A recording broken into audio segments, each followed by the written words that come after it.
బట్టతలతో బాధపడుతున్నారా? ఆధునితనమైన పద్ధతిలో హెయిర్ ట్రాన్స్ప్లాంటేషన్ చేయబడును. Face Clinic Hyderabad. PTM Shivaprasad అంటారు. అసలు మీ అసలు పేరు ఏంటి? అసలు మా ఊరంటే నాకు చాలా ఇష్టం. ఒక పాట నన్ను బాగా కదిలించింది. ఏ పాట అది? సిరిమల్లె చెట్టు కింద లచ్చుమమ్మో లచ్చుమమ్మ, నువ్వు చిన్నబోయి కూర్చున్నావెందుకమ్మా ఎందుకమ్మా. జీవితంలో మీకేమైనా ఒక చేదు అనుభవమో, నేను తట్టుకోలేనటువంటి అవమానం, ఇతన్ని నేను చంపేయాలి, నేను నక్సలైట్ పార్టీలోకి వెళ్ళిపోవాలా, ఆయుధాలు తీసుకురావాలా, తుపాకు పెట్టి కాల్చి ఇతన్ని చంపేయాల. ఇది మాదిగల వర్గీకరణ కోసము మందకృష్ణ మాదిగ అదే బీజేపీకి మందకృష్ణ మాదిగ సపోర్ట్ చేయడం అనేది శీలహననం. సిగ్గు లేకుండా మందకృష్ణ మాదిగ మళ్ళీ వాళ్ళను ఎట్లా నమ్మడము? మందకృష్ణ మాదిగ నోటికి అంబేద్కర్ను ఉచ్చరించే అర్హత లేదు.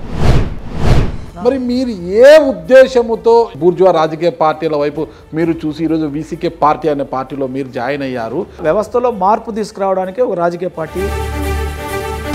ఈ ప్రజాస్వామ్య విధానంలో మరి ఈ సిద్ధాంతం పనికి వస్తుందంటారా? తమిళనాడులో కులపరమైనటువంటి దాడులు ఆగిపోయాయి. సరే, మీ సిద్ధాంతాలు బాగున్నాయి కదా, మరి కాంగ్రెస్ పార్టీ అంటే ఒక పెద్ద బూర్జువా పార్టీతో ఎందుకు పొత్తు పెట్టుకుంటున్నారు? అసలు ఇక్కడ సచ్చీలమైనటువంటి పార్టీలు అధికార పక్షంగా ప్రతిపక్షంగా ఏం లేవు. ఇద్దరు కలిసి బీజేపీ దగ్గర ఊడిగం చేస్తాం.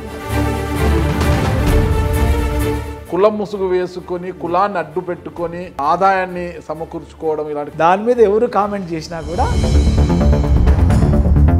మరి గతంలో ఆ మదనపల్లిలో ఉన్న ఒక డిఎస్పీ మిమ్మల్ని ఎందుకు ఎన్కౌంటర్ చేయాలని చూశారు? మీరు లేగ దూడ లాంటి వారు.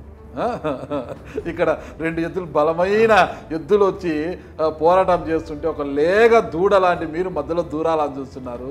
వారు కొమ్ముల వాడికి వేడికి మీరు తట్టుకోగలరా? అసలుకి సామాన్యుడు కనీసం ప్రయత్నం చేయొద్దా? ఎవరో ఒకరు నిలబడి ఒక ధైర్యాన్ని ఇవ్వకపోతే రేపటి తరం ఎప్పుడు కోటీశ్వర్ల వైపే చూస్తాం. నా ప్రాణం ఉన్నంత వరకు బూర్జువా రాజకీయ పార్టీలోకి